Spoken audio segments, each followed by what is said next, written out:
Alright, Igbo Mlize Monzo Otutoma Ihomabidoma, depending on your time zone and your location.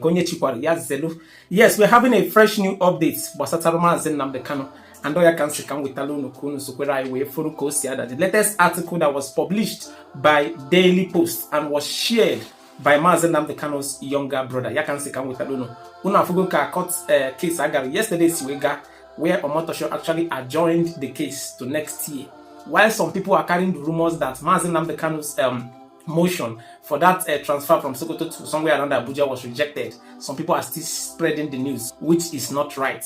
Nkebezi Okubuna Omotosho adjourned the case, not that it was actually not accepted or granted. So this particular update or publish was made by Daily Post, and then Mazi Nnamdi Kanu's younger brother Prince Kanu shared the updates. Inanya from your screen, he made these updates an hour ago, and the update says, Daily Post Nigeria News. You failed your citizen. Pan-Igbo activist condemn U.K.'s government silence on Nnamdi Kanu.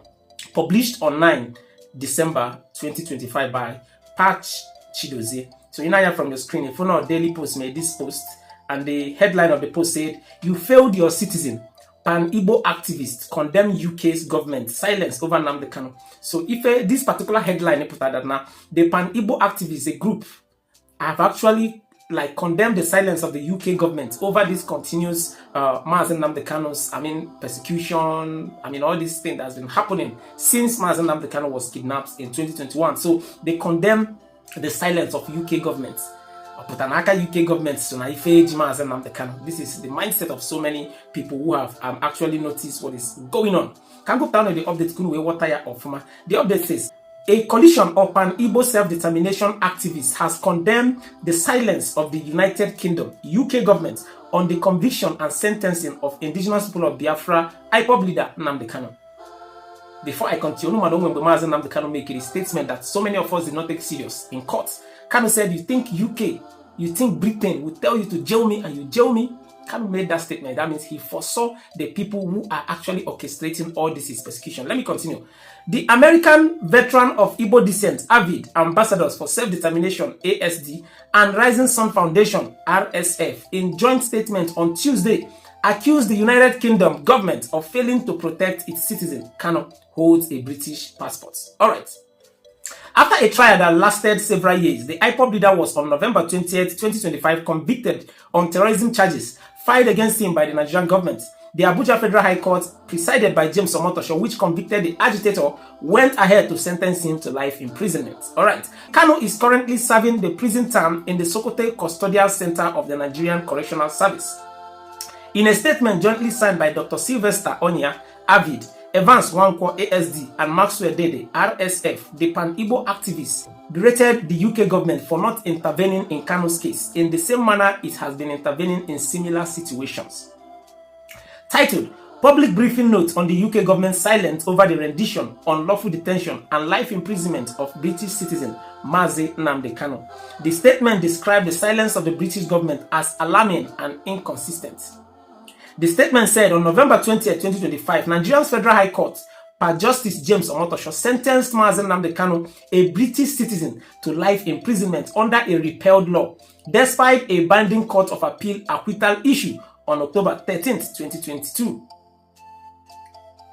Kanu ordeal began with his illegal rendition from Kenya in 2021, an operation executed without extradition proceedings in violation of the UK-Nigerian Extradition Treaty 2008, the European Convention on Extradition, the UN Convention Against Torture, Article 3, and Nigerian domestic law which bar trying a rendition suspect. Despite the gravity of these violations and the fact that Kanu was abducted as a British passport holder, broadcasting peacefully from London, where IPOB is legally registered, the UK government has issued no statement since the November 20th sentencing. The silence is unprecedented, alarming and inconsistent with Britain's global human rights posture. Expressing concerns over the UK government's silence after Kanu's life sentence, the statement noted that the UK's Foreign, Commonwealth and Development Office, FCDO, last engaged Nigerian authorities on 11th November 2025, urging fair trial standards and consular access. It added, since the life sentence, there has been no statement, no parliamentary briefing, no diplomatic protest, and no sanctioning of Nigerian officials. This silence standard is stark contrast to the UK's response to cases involving far less egregious violations. The activists noted that the UK's indifference reads as tacit endorsement of a sham process. They further slammed the UK government for failing to provide protection for a British citizen abducted abroad. According to the statement, the UK has offered no explanation for its failure to condemn the international abduction of its citizen. Alright, demanding compliance with the 2022 appellate discharge, rejects trial under a repealed terrorism statute, and respond to the fabricated claims in Omotosho's judgment, including false allegations that Kanu threatened UK-US mission. Implications is that the UK is failing its own citizen, violating its duty of diplomatic protection, the activist said. Alright. Further accusing the UK government of selective application of the rule of law standards, the statement observed that the UK has historically been vocal on cases involving detained activists such as Alexei Navalny, Russia, Aung San Suu Kyi, Myanmar, Jimmy Lai, Hong Kong, and Julian Assange, Australia/US. Yet, for Kanu, a British national facing rendition, torture, illegal detention, and convention under a repealed law, the UK has chosen silence. This selective approach undermines Britain's credibility as a champion of human rights and due process. The activists further allege that the silence of the UK government is evidence of bias and hostility against the Igbos. It's okay. We emphasize clearly, the UK silence is evidence of ethnic hostility towards the Igbo. The Igbo diaspora perceives the UK's failure to protect Kanu, coupled with Omotosho's allegations of threats against UK-US missions. As part of a pattern of calculating neglect reminiscence of Britain's 1967 to 1970 role during the Biafran War, silence fuels distrust and reinforces a belief that the UK prioritizes geopolitical convenience over justice, the statement said.